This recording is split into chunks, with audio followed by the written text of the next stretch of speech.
Hey everyone, and welcome back to Country Music Made Me. Thank you so much for joining us once again. If you haven't already, please be sure to check out our website, countrymusicmademe.com. There you can listen to all of our episodes and also sign up for our newsletter to receive exclusive content and also stay up to date on all of our upcoming guests. Just head over to countrymusicmademe.com and hit that subscribe button. You can also find us on any streaming platform. So if streaming is your thing, just head over to your favorite, search Country Music Made Me, and give us a follow there as well.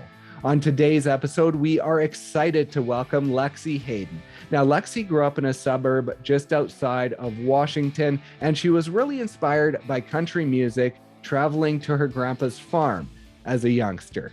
At the age of 14, she began uploading videos to YouTube. At 17, she released an EP, and then she headed off to college. Now, during one of these summers in college, she was an intern with the Bobby Bones Show. She lived in Nashville for the summer, and that really set the wheels in motion for this career in country music.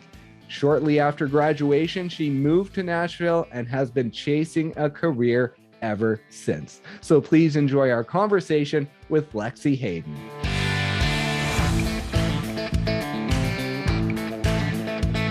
Talk about growing up first in a little suburb just outside of Washington and what life was like. Was it small town living, or were you close enough to sort of Washington and some other bigger cities to sort of have more of a broader, bigger city upbringing?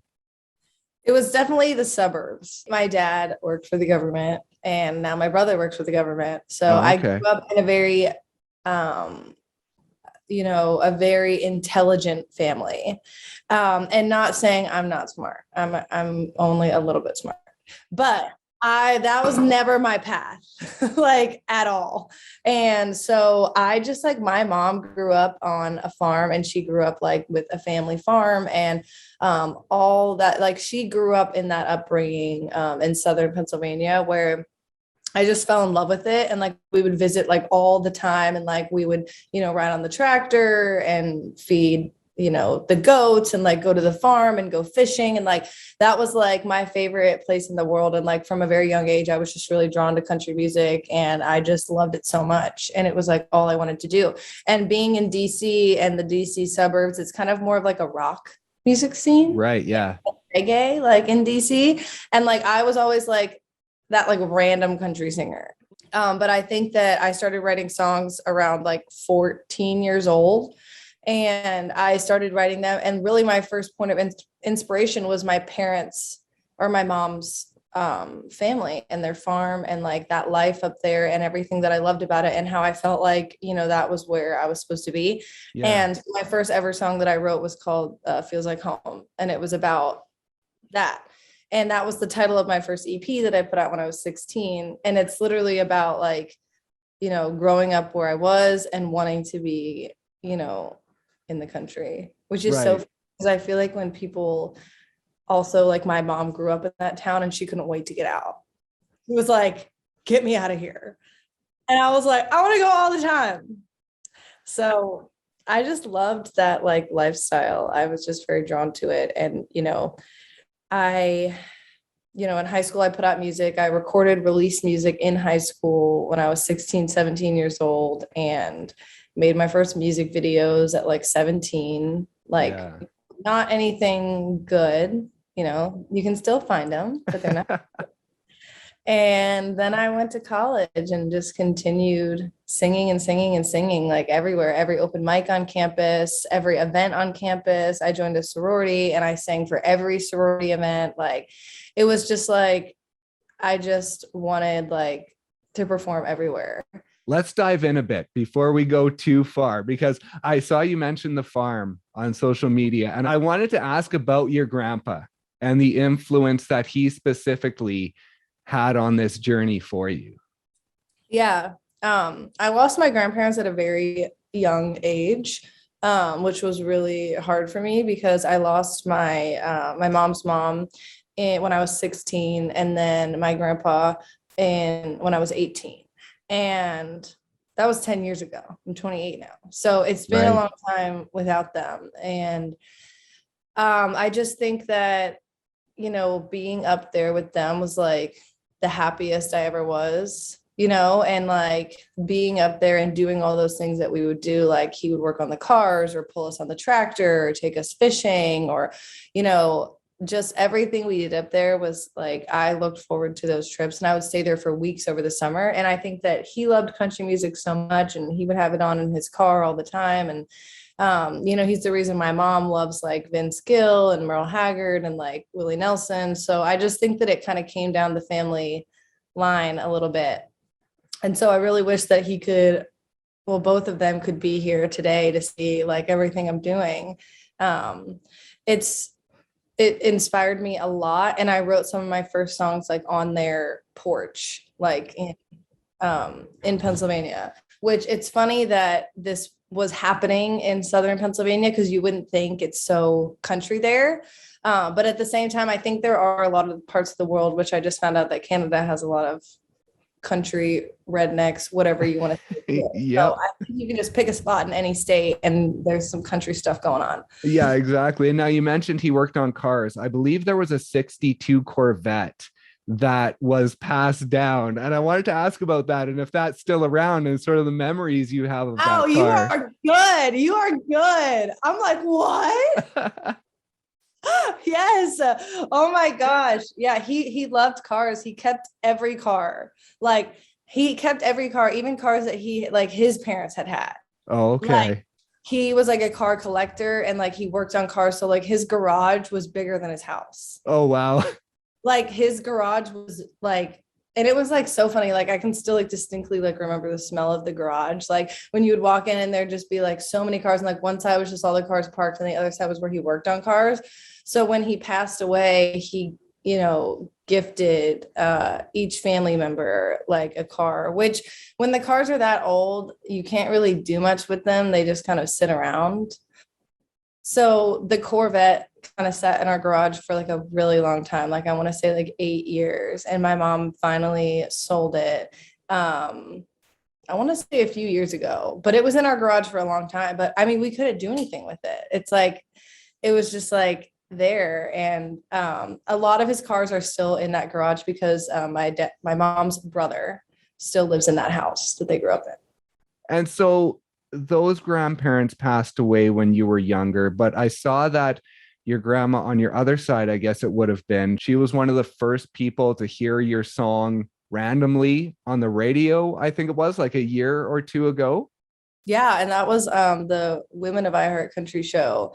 And it's funny because that same thing happened this past weekend is that like, this is going to like, when I told this story, someone was like, you're not going to know when you're going to be on the radio all the time. But like, the Women of iHeartCountry show, like sometimes when they feature a new song, like they'll tell me, they'll be like, hey, we're playing Tequila for Two. And I'm like, cool. And then I'm like in my car, I'm like partying and like, can't wait to hear it. And then sometimes they don't tell me and then people catch it on the radio. Right. Like that moment. And, so I didn't know that I was going to be featured that week. And my grandma and my uncle were just sitting in the car waiting for the rest of the family. And they were like, wait, is this? And they call me Alexis. And they were like, this is Alexis on the radio. And, my grandma was there, which was really, really special that she was just in the car. And she did pass 6 months ago. Oh, okay. So sorry for that that.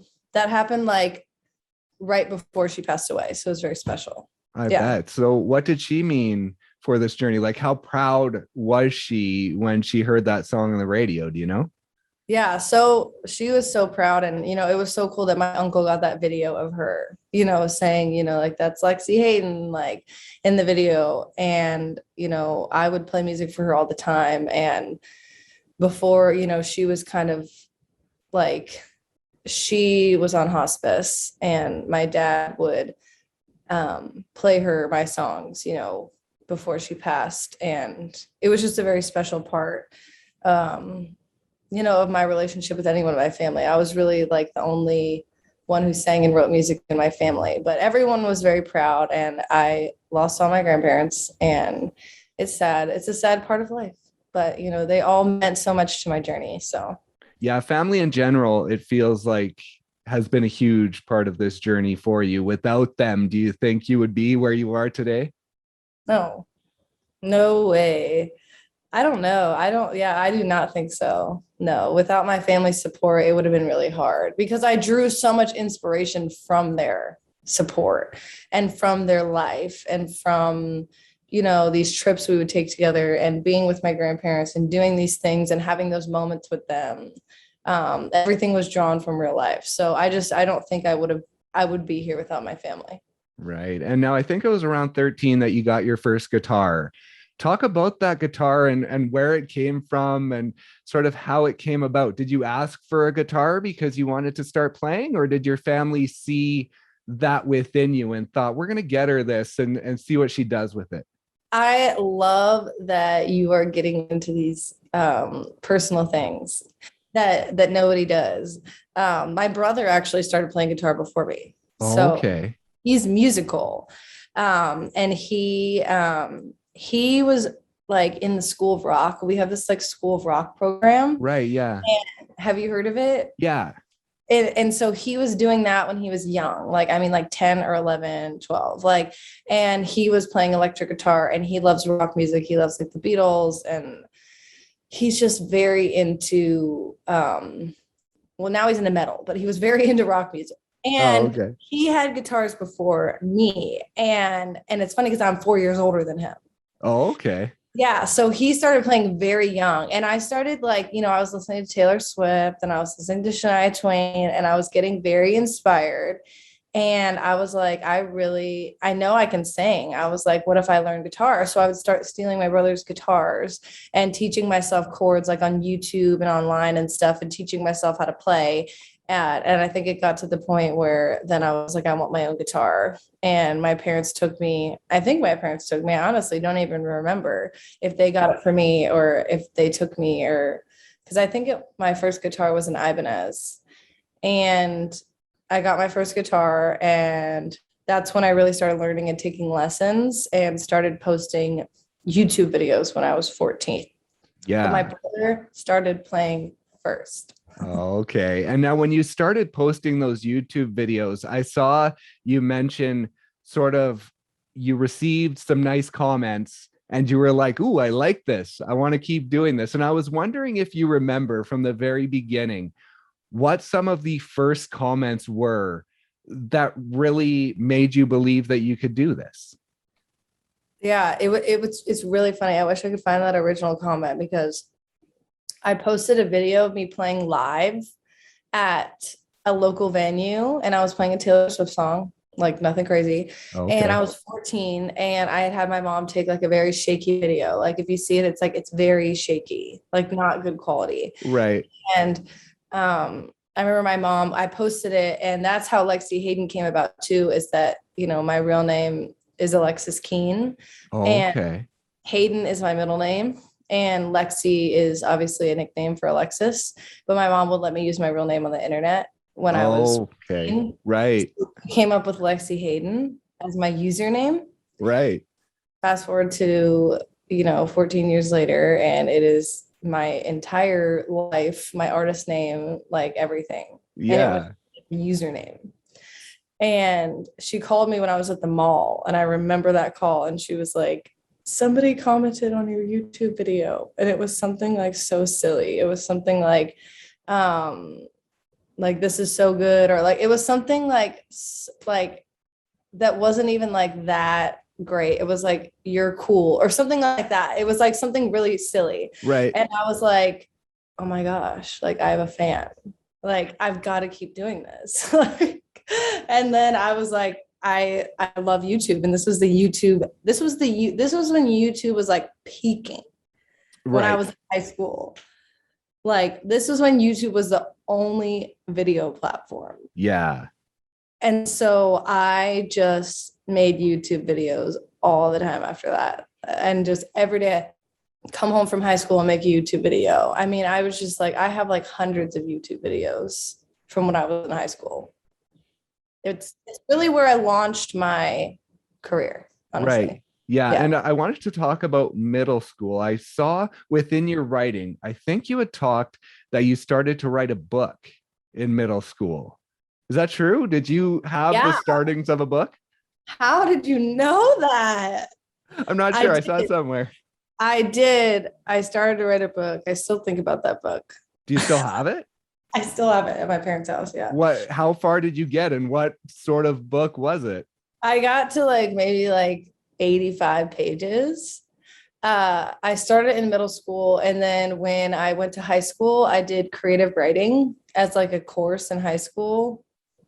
I think it was like an elective, maybe. Was that what it's called? Yeah. And it was like creative writing 1 my junior year, and then I took creative writing 2 my senior year. Oh, okay. And in creative writing 2, we had to like work on one whole project for the whole year. And I took that book I had written in middle school or started writing, and I rewrote it and revised it and maybe got to like 85 pages. But it's called More Than Meets the Eye. Great title. And it's about my mom's like hometown. And it was a coal mining town. That's what it was very famous for, because a lot of towns in Pennsylvania were coal mining towns. Oh, okay.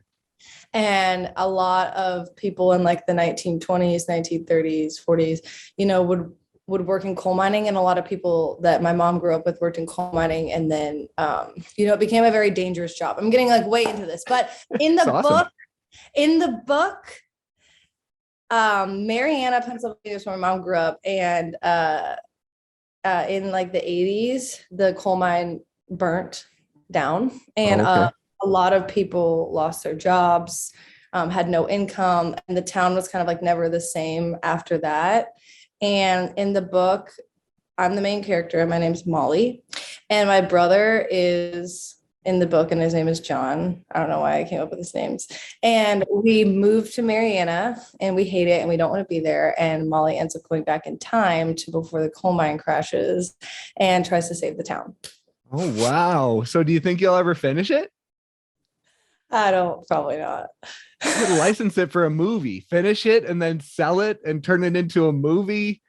It's I always was like, oh my gosh, what if this was a movie? It's such a weird part of like my story. And I never talk about it. I don't think anyone even knows that I did that, but I did. I just always loved to write. Like outside of songs, I love to write like stories and poems, and I still have it. And it has pictures. It's like in like a binder, like in it, and it's typed up and everything. And I look at it, almost every time I go home, and I'm like, I read it, and then I'm kind of like cringy, but it's cool. I don't know if I'll ever do anything with it, maybe, or maybe I'll just write like some different kind of book later in life when I have more time on my hands. Right. Yeah, that's awesome. And now let's talk about one of the, I think, most influential moments for you probably as a youngster growing into music was joining the group Jammin Java. Oh, so that's a venue. Oh, a venue. Okay. Yeah. So there was a group of people, I guess, playing at this venue, and they asked you to join?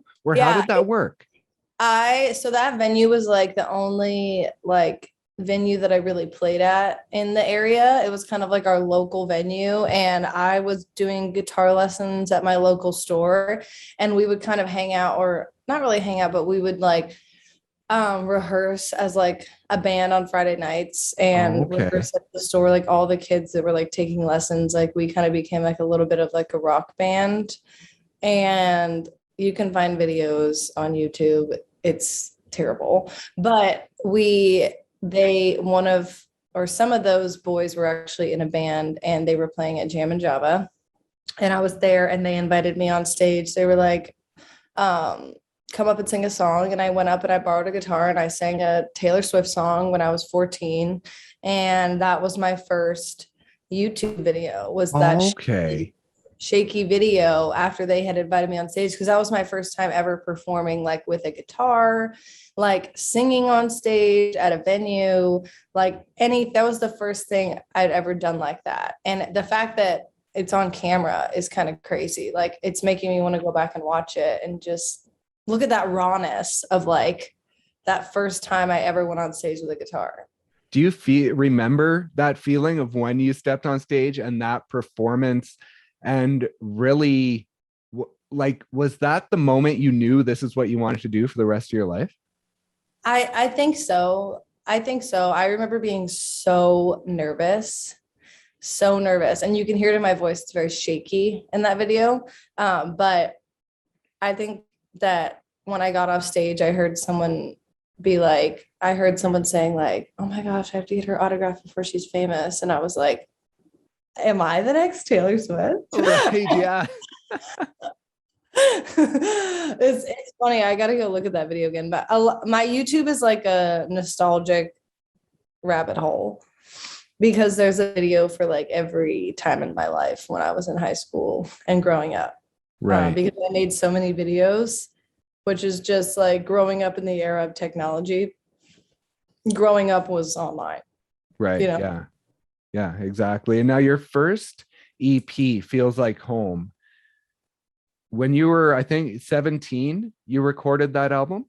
Mm-hmm. And so how did that come about? I think I saw you mention that it took a week to record and like 10 hours a day in the studio. And so how did that come about? And what was the experience like in just learning that process for the first time? It's so funny, like hearing you say that, because I remember being so like, oh my God, 10 hours a day in the studio, like, so long. I'm so tired. And now I'm like, girl, get it together. But that's Right. like, I didn't know. I'd never done that before. So it was like, wow, this takes a lot of time. But yeah, I had a producer like that we hired locally in like the DC area. It was called Falls Church, Virginia. So it was like a suburb of DC, and it was his venue or his recording studio called Q Recording Studios. And now my producer, I think we had found him through a friend of a friend. And his claim to fame was that he produced this really famous 90s song. Now, I don't know if you know it, but I'm going to sing it, some of it for you. Okay. Like, I'm a bitch, I'm a lover, I'm a child, Oh yeah, of course. I'm a mother. So he had produced that. That was like his claim to fame. Oh, okay. Now, definitely not my genre, but you know, producers can kind of like wear all the hats. Yeah. But I was like, I want to do a country EP. I'm like this little 17-year-old girl. And he went out and found like the best musicians in the DC area to come play on my EP. And like, I still keep up with those people. Like the guitar player that played on that EP, like we still talk. Oh, really? And he still comments on everything I do. And he's like, I'm so proud of you. That's like, awesome.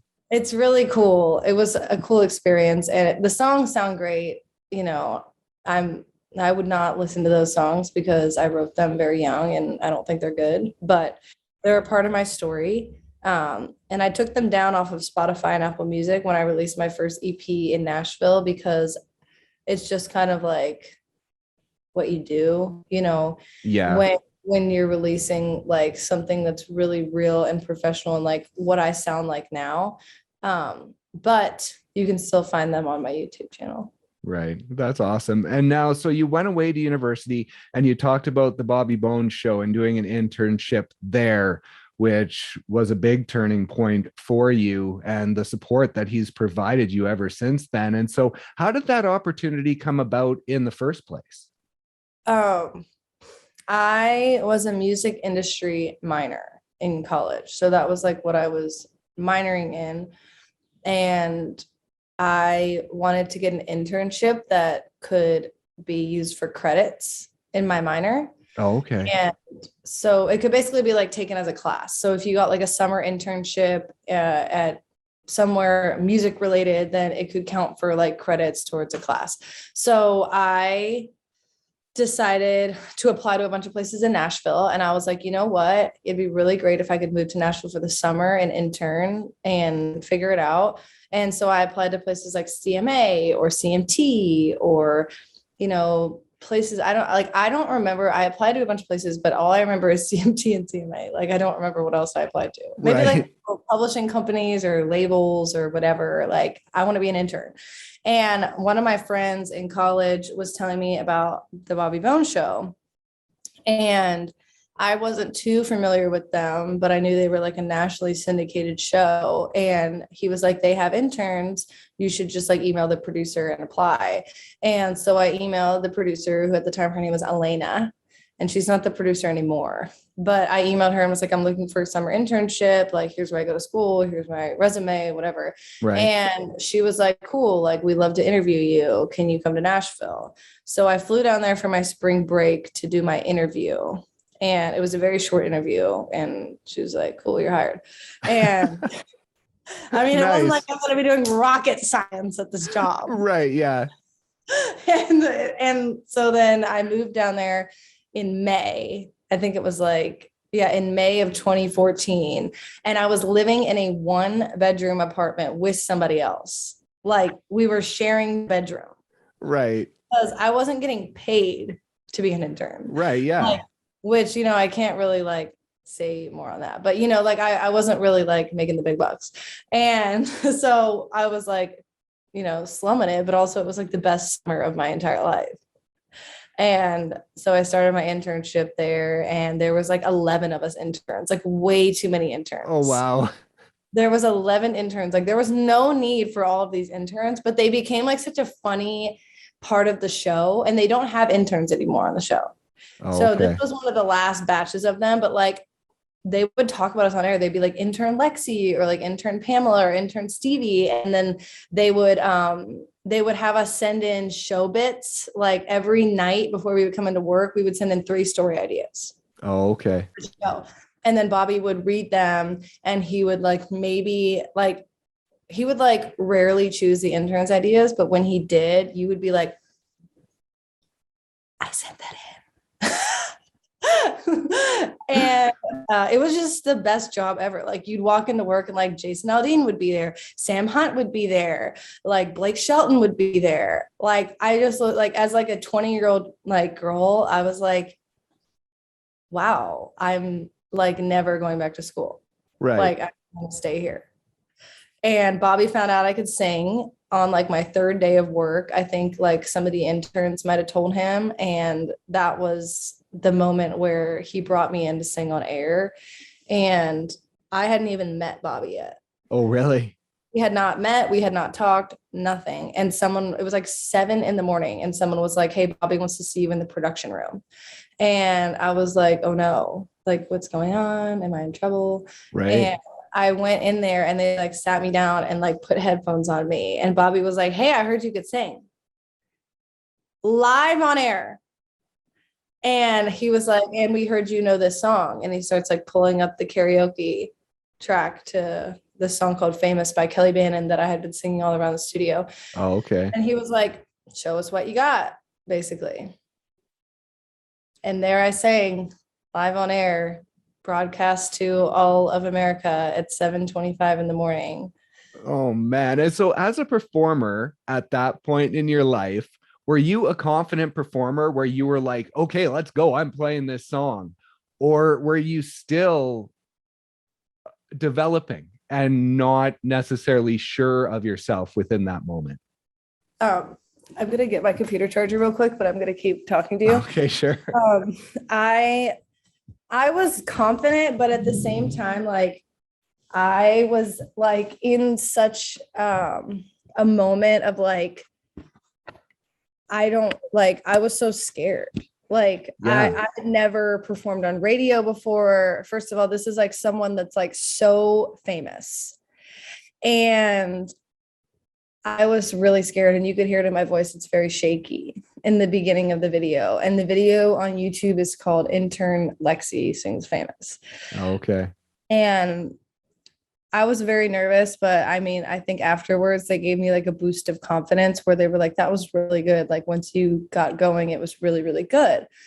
And I remember leaving that day thinking like, wow, things could change for me, because it felt like such a huge moment where like my dad was driving to work and he heard it, and like friends from college were driving to work and they heard it, and just like it felt like everyone heard me on the radio. And that was like such a huge moment for me. So before that internship and singing on the radio, did you have a thought that you wanted to be a country music artist, or were you more focused on, I want to do something in music, but I don't know what it is? I think I always wanted to be a singer and a performer and a country artist. It just felt like college was like the natural step for me. Right. Um, I don't think there was ever a moment where I was like, maybe I just want to work in the industry. I think I always wanted to be an artist. I just felt like college was supposed to happen for me in between. And, I didn't really use my degree, but I feel like you learn more from college with the experience and the friendship and the years and the time that you're there more than anything. So for me, I don't regret like doing my 4 years at college because it made me who I am. And I'm glad that I had those years before I moved to Nashville. Right. And so you graduated college and you moved to Nashville just a few months after, I believe. Now, was your mind set on I'm moving to Nashville? This is what I'm doing? I was like, I moved to Nashville immediately, especially after that summer with the Bobby Bones show. Yeah. Like, I'm surprised they even went back for my senior year. Like, no one thought I was coming back. Like, everyone who was like following me online, like all my friends were like, she's not coming back. There's no way she's coming back. She's over there with Jake Owen. Look, now she's with Blake Shelton. Now she's on the CMT red carpet. Lexie's not coming back. Right. And I went back and I graduated, and then I moved to Nashville like exactly 3 months after graduation. It was my permanent move to Nashville. What expectations did you have of Nashville at that point? Because you had that internship and because you had some exposure, did you have big expectations when you first moved there of what you expected to happen? Yeah, I think I had like a very rainbow and butterflies view of Nashville Right. because of that summer and because of all the things that were kind of like at my convenience that summer. Like every celebrity, like because we were interns, we were like on the CMT red carpet. Like, we just had so many things that like, it was kind of just like a crazy summer where like when I moved back here, I almost expected it to be like that. And obviously it wasn't. And it was still the time of my life, like when I moved back here. But I really had to get to work. It was almost like a big, you're here now, you're here permanently, and you need to get to work and you need to start writing songs. And Jake Owen is not going to walk in the store and he's Blake Shelton. And so along the journey in Nashville, you had the Drive EP in 2017. And then sort of, I guess it was not until 2019 that you had More Music and then your EP in 2020. Now, within that journey from sort of 2017 to 2020, when do you think you found yourself as an artist? Did you know who you were when you released The Drive in 2017? No way. No way. I did not figure it out until like 2020 probably, which is a great year for all of us, right? Yeah. I think about that year all the time. Like, what a year. And a year to release music. But 2017, like when I released The Drive, I think I started planning my EP in 2016 and I did a Kickstarter. And that was after like a year and a half of writing in Nashville. Yeah, I think it was a year and a half. I was here writing permanently. And I met up with one of my friends who worked at Blackbird Studio and he wanted to produce some demos for me. Okay. And I was like, well, I think I have enough songs to like make an EP. Like I could do that. And he had been an engineer at Blackbird for a while and he was really wanting to get into the production thing and produce his own things on his own. And his name was Luke Forehand. I got to give him a shout out. And he was like, well, I'll produce this EP for you at like a really low cost because I want to get my name out there as a producer. Right. And I was like, great. So then, I went through all my songs and I had friends help me pick like the 5 best songs that I could record for an EP. We hired all the session players. Like I did a Kickstarter. I raised, I think $5,000 to pay for studio session players. Oh, wow. Because we recorded at Castle Recording Studios in Franklin and a beautiful, beautiful studio, like looks like a castle. because I wanted that like studio experience. Right. Yeah. Be in that like big studio. And so I raised the money to do that and record there and the session players. And like I did it all on my own. Like I hired like every single session player. Like we hired like the engineer, booked the recording time. Like I just did everything by myself. Like I didn't have a team at the time. I didn't have a manager. I didn't have like anyone working for me. It was like me. And I put out this EP and it just like caught everyone's attention. It was like, who is this Lexie Hayden girl? And I remember I started getting a lot of streams on my song Kiss and Tell. And looking back now, it's funny because I really wanted to post this. Like I posted on my Instagram right here on my balcony. I'm holding a sign that says 10,000 streams. Right. Yeah. And it was of Kiss and Tell. And it was like, oh my God, my song Kiss and Tell has 10,000 streams. I had never got that many streams in a song. And I was like, in 2 weeks, like, this is so crazy. And now I have like 3 million streams on Spotify. Yeah. And like, I thought about that the other day, how crazy that is. Well, is it important to keep that perspective and knowing that at one point, 10,000 streams was enough? Yes. It's so important to have that perspective. And people just started taking me seriously as an artist after that. And like Ward from Whiskey Jam, like reached out to me and was like, I heard this Kiss and Tell song on my release radar. Like, I want you to come play Whiskey Jam. I played my first Whiskey Jam with a full band. I got contacted by a beer company called Music City Light, who was there at Whiskey Jam. And I went to go meet the CEO of the beer company the next day. And she wanted to partner with me with the beer. So we brought the beer on the road with us. When we went to do our hometown, the Drive release show, we put Music City Light in my music video for Kiss and Tell. And I played Music City Light events. And she was also Phil Vassar's manager, if you know who Phil Vassar is. Yeah. Yeah. I saw he was a big part of your journey as well. And so that's how I met him. She was managing Phil Vassar and she was the CEO of this beer company. So then we went to lunch with Phil and I started working with Phil a little bit. And she sent me off on the road with Phil in 2018 as my first road gig. She wanted me to have my first time on a tour bus. Oh, okay. She sent me off to open for Phil in my hometown, actually. But I got to ride the tour bus for the first time in my life and like sleep on it. Right. And so she gave me that. And then fast forward to today, she's my manager. Oh, wow. Awesome. Yeah. Yeah. And I'm her nanny. So, and we are like best friends. So like thinking of that moment, I met her in 2017 because of my Drive EP. Like she is like the closest person in my life. And it all started because of the Drive EP. And so now fast forward now, like I've been on Phil Vassar's show and everything, but people just started taking me seriously as an artist with the Drive.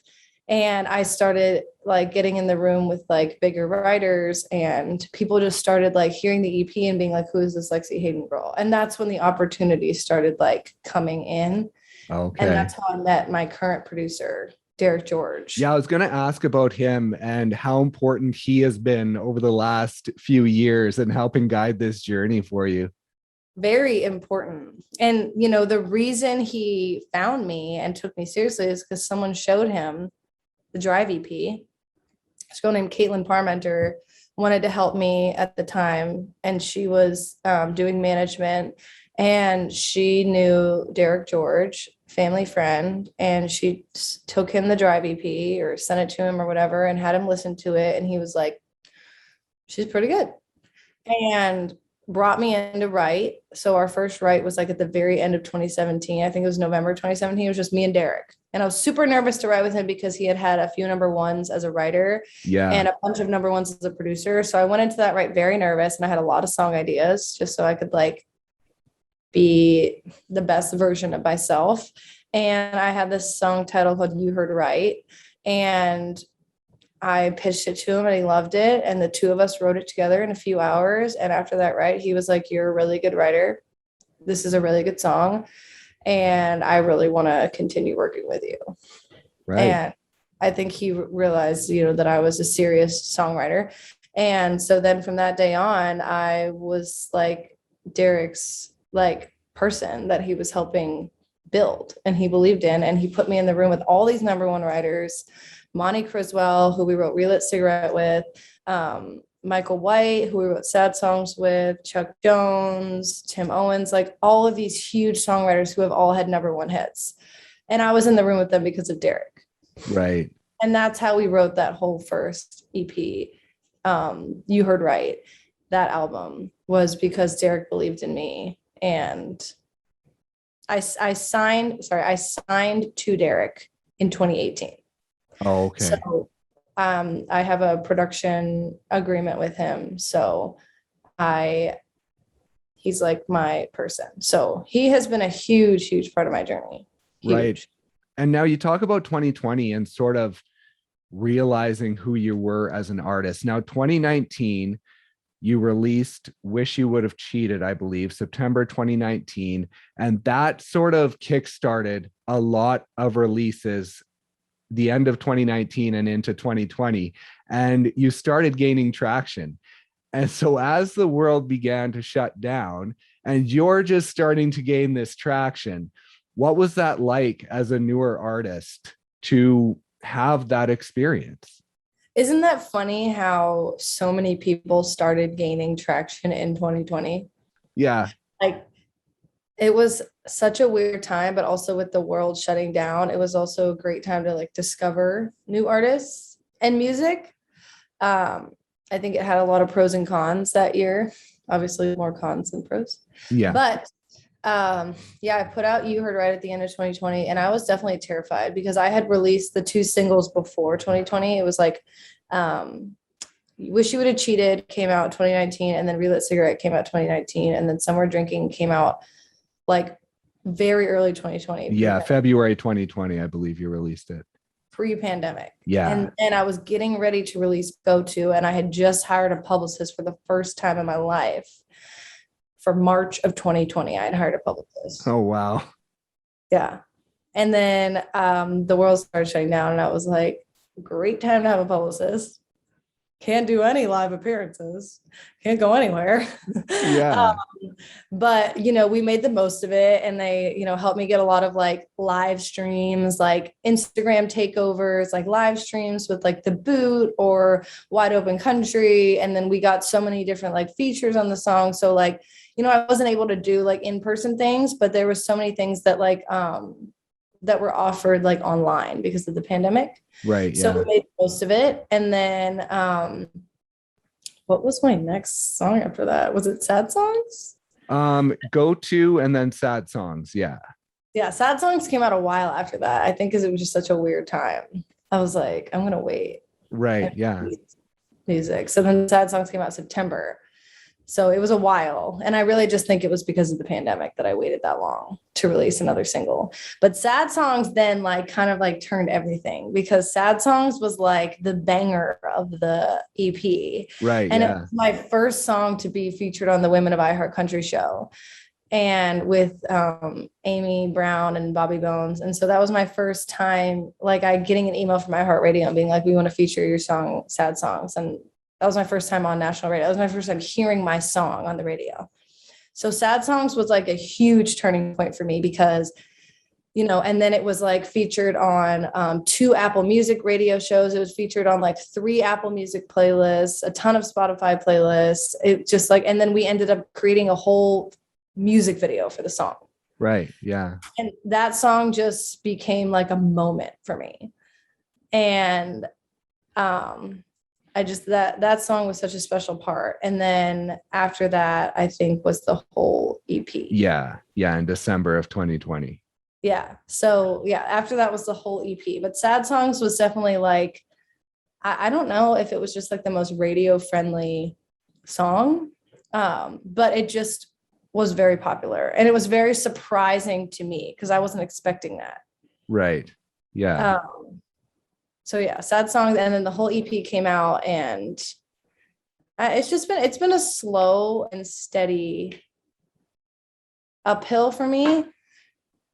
I think I've had a lot of like little moments of like big triumphs. Like, I don't know how to explain it. It's like it wasn't never like an overnight success where I was like really famous like one day, but it's been like very slow and steady. And within this journey, I saw back in 2015, you were in an issue of Port and Main magazine, I believe it was. And you posted that article and you said within the post that your focus had shifted from being famous to simply wanting to be surrounded by your music for the rest of your life.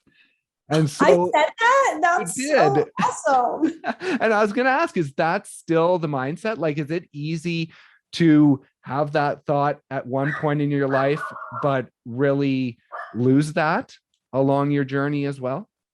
I guess like the focus isn't being famous, but being able to do music full time for the rest of my life. Like being able to have a career where like enough people care about my music and are listening to my music and coming to my shows that I can sustain a lifestyle from it. Right. Right. That's all that matters. And you are very busy within the music, but you also do have day jobs right now. So within your current position, where do you feel you're at within this journey? I feel like I'm like about to like hit this like point where I might be able to quit some of my jobs. And this year for sure, I think is going to be a really big year for me, only because I've had a lot of things happen for me. I really pray that it's soon. I think one thing that I really, really want is to tour. Right. That's what I want so bad. And it's hard to make that happen as an independent artist. So I think that's something that's like really there on my list of like what I want. I want to go out and play my music for people all over the country. And I really do feel like I'm getting close to being able to do music full time. And there's a lot like in the works where like, you know, it would really help me if I could sign a publishing deal. So that's really like what's on my radar right now, because then I would be able to write full time. Right. Yeah. So these are just things I'm praying for. I mean, it's like I'm so close, but it takes like the right amount of luck and opportunity, I think, at the same time. Absolutely. And now Tequila for Two is your latest single. And now moving forward, do you have your sights set on new music coming into late 2022? Yes, there's an EP coming out. And actually, I have a mix to listen to right after we get off of this. Awesome. Of the title track of the EP. And there's going to be a title track of the EP and then one extra song on there, which I'm hoping is a duet. Fingers crossed that it will be a duet. If not, it's going to be a feature with one of my favorite artists who wrote the song with me, male artist, which will be my first duet that I put out, released. So I'm really excited about that. It's a really special song.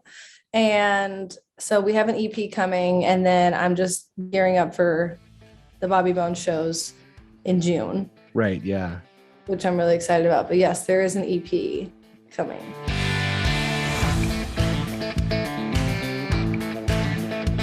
Thank you once again so much for listening, and thank you to Lexie for stopping by and sharing her story. Be sure to check out her newest single, Tequila for Two, wherever you stream your music, and keep an eye out for her new EP, hopefully coming later this year. Please also be sure to visit our website, countrymusicmademe.com. There you can listen to all of our episodes and also sign up for our newsletter to receive exclusive content and also stay up to date on all of our upcoming guests. Just head over to countrymusicmademe.com and hit that subscribe button. You can also find us on any streaming platform, of course, so just head over to your favorite, search Country Music Made Me, and give us a follow there as well. Thank you once again so much for listening, and we'll see you next time on Country Music Made Me.